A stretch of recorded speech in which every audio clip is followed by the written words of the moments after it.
we're going to be popping through the wall. Already had this one off, that's why there's only one screw in it. We're going to be popping through the wall right above this can. And you notice I'm putting cans there because I hate the look of wires just popping through a hole in the wall. So these wires here are coming out from, in the furnace room, the panel room there. And they're just bending close to a 90 or as tight as I can get and exiting through another port in the can. So that way, when that cover goes on, everything looks really polished. I did the same thing over here when I wired the shot. Now of course this runs through a switch, so this one does break. But this one here, there's no join. The wire just comes, bends close to a 90, and heads back out of the can. Now you put it long ways, wherever you're going to put your bend, to give it the most room, because this BX cable is really stiff. So we're through the last hole in here and coming out the end hole, so it has lots of room to get back in. You don't need to kink it at a true 90 there. Now I am certainly not an electrician, so don't take my advice. Usually anything I go at regarding electrical work, I consult my buddy Cody first. Some of you guys who have been around for a while remember Cody. He hasn't been on the channel in a while. But I'll consult Cody first to get his approval, unless it's just like general wiring in a plug or a light switch or something like that. That stuff is all pretty basic stuff. But if it's anything like this compressor here, I checked in with him first, made sure things were right in my mind. And it's funny how it all goes. I'm not an electrician. I'm not a welder, I'm not a mechanic, I'm not an auto body tech, I'm not a painter, not a roofer, but we do it all. We do it all when we need to.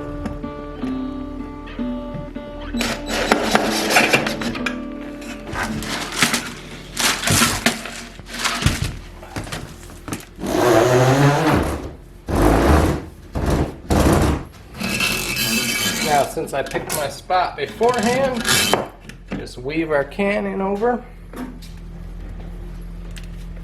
We've already got our screw holes, everything's in place.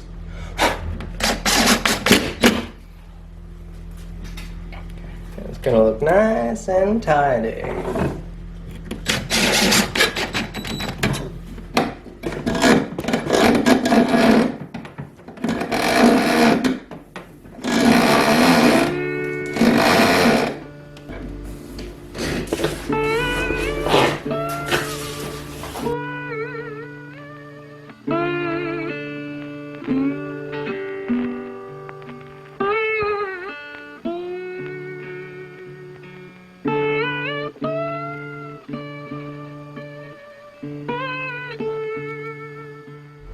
There we go, so we're clamped in good. I ended up soldering all the fittings just because compressors make so much vibration over time. Crimped these on, soldered them, and I put sleeves on them just in case. So we've got lots and lots of protection for vibration wear over time. Connector 1. Soldered the ground contact on too. I don't really trust those. I don't like those crimp fittings. I can never seem to get like an ultra tight. I don't know if I'm always using the wrong fittings or what the issue is, but I can never seem to get that perfect fit that you expect. You know, nice snug. There we go. Lots of extra lead for future.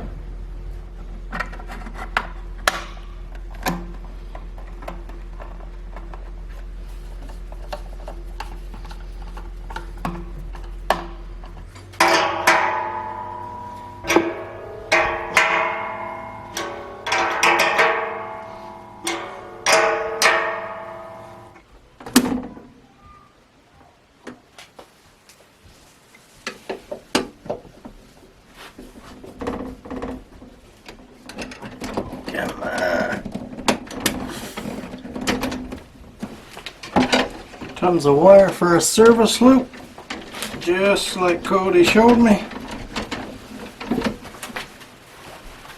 Lots lots and lots of wire for a service loop. So if you ever got to come back in here or change something, move something around, and you got your wires, the end of your wires all nastied up, chewed up, you can snip them off and you still got tons of wire there. Now I'm going to leave that breaker off, turn the whole panel back on. Okay, compressor switch off. I'm going to turn power on the lead that goes to the compressor. We'll see here.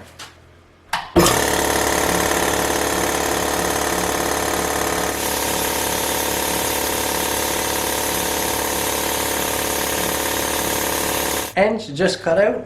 We have a new compressor set up, ready to go in our knife working shop. Okay, we actually got to scrap the knife work today. My wife just got home from the post. I'm on isolation, so I couldn't get the package. But this package I've been waiting for quite a few weeks now, and so has this sheet of steel. This apparently is a little small budget plasma cutter. You guys have heard me talk about or market for the company Banggood.com before. I recognize that the name of the website sounds slightly inappropriate, but I promise it is just like an e-commerce site. And they sell an overseas e-commerce site, and they sell a lot of really like low price stuff, like knockoff items of other stuff. And they contacted me just a little while ago and asked if there was anything I'd like to check out. So I had to comb through their site to see what they had on there. I seem to have a little plasma cutter, and I actually saw a couple videos of other people doing this exact same machine, and it actually seems like it worked. So that's what we have here. At least I'm hoping that's what's in here. And it's fitting because plasmas run on air, quite a bit of air, and it works that we have a compressor there. I didn't want to cut out my sheet of, I got a 4x8 sheet of 16 gauge steel here. I didn't want to cut it out with the angle grinder and do kind of a rough job, and I want to cut it out neatly to fit to the cab, so I'm hoping this will be the perfect thing that I didn't have to pay for to do that work. I'll show this here because there were no instructions that came with it. So the nozzle right at the bottom corner of the compressor there, they come with a hose that runs into the regulator, and then they come with a little fitting here. This hose was just dangling out of the back. That just is a push fitting right there. So this is a regulator. This is a water separator. So it's got a little plug there. You can drain condensation at the bottom. And then it doesn't come with a fitting for your compressor. So I put on a quick coupler, just with some nylon thread tape there, so I can just clip on my compressor hose. And way to go. The little orange hose in the back, if you look in, runs directly up to this little mechanical pressure gauge, air pressure gauge. So this reads how many PSI you're running into the machine, which I believe 60 PSI is the recommended amount. I've seen in a couple videos guys pushing more than that and getting a lot better performance. You can see it does draw 50 amps, and here's your amperage controller. So you can, there's an infinite dial there with a little digital readout, right from 15 amps up to the 50. Now, as with a lot of these type of knockoff products or cheap made products, we'll say, it came with a European style plug rated for 15 amps, 220 volts European. Here's 240 volts. But I don't know what a 15 amp plug-in would do, and then they sent a little adapter to convert to an American style with a 10 amp adapter. This is a 50 amp machine. So I went and wired on, you can see here, I just went and bought a dryer pigtail, plug into my welder plug, and that is a double 40. So 240 volts at 40 amps. So I won't be able to max out the machine at 50 amps, but we will be able to get a solid 40. I've never used a plasma cutter in my life, never even seen one used, only on videos and stuff. So I was hoping brother was going to be available. He uses them all the time, so he could help me kind of get a feel for it, but we'll try. We'll clip on the quick connect, the coupler here. Air is flowing at more than 60 psi, so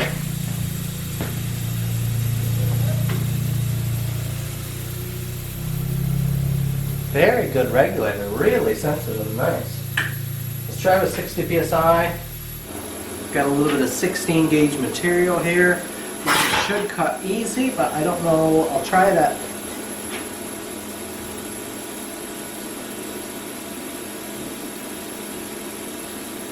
Maybe at 20 amps to start. I really don't know. I'm hearing the air flowing. Will it cut 16 gauge material with paint on it? Yeah, I think I see videos of guys online doing it with paint.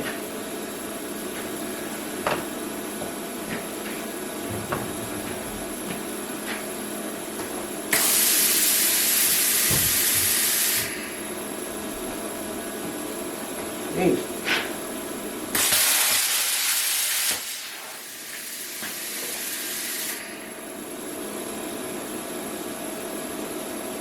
Holy smokes.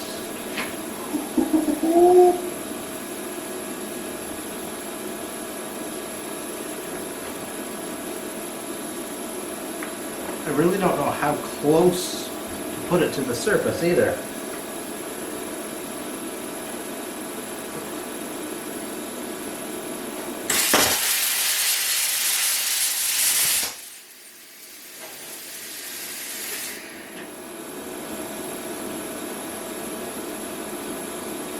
That is mind-blowing.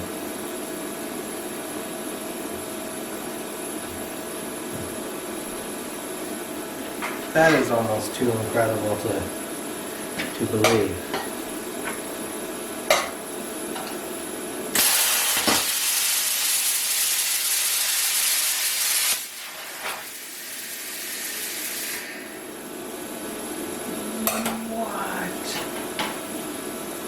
Okay, you guys have seen everything there so far. I gotta show you this.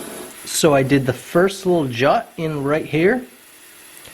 The second, I passed through and cut out this circle. And then you just saw me make that cut, straight cut in real time. That is mind-blowing.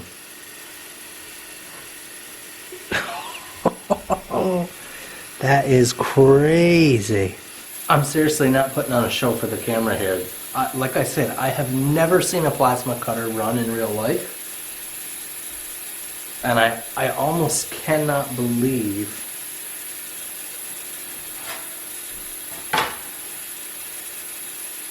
that just, that's really incredible. Maybe some of you guys are probably super used to this, so it doesn't mean anything, but wow. Okay, I'm going to do a snip cut with you guys this close, you'll see.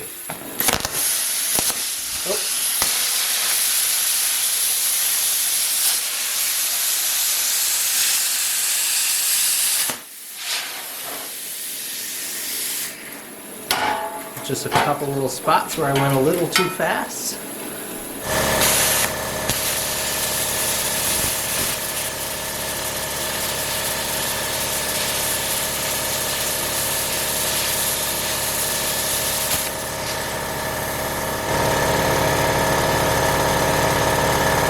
Inch mild steel here now. I'll keep it at the 20 amps just to see. So I really don't know here.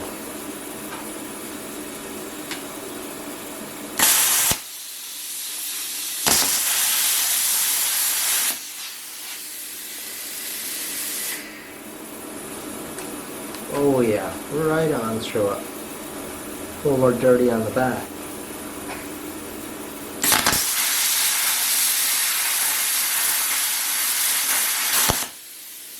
This is 1/4 inch bar here now. Let me give it a little more.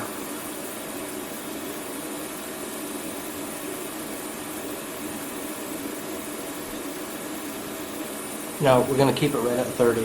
31 there right now.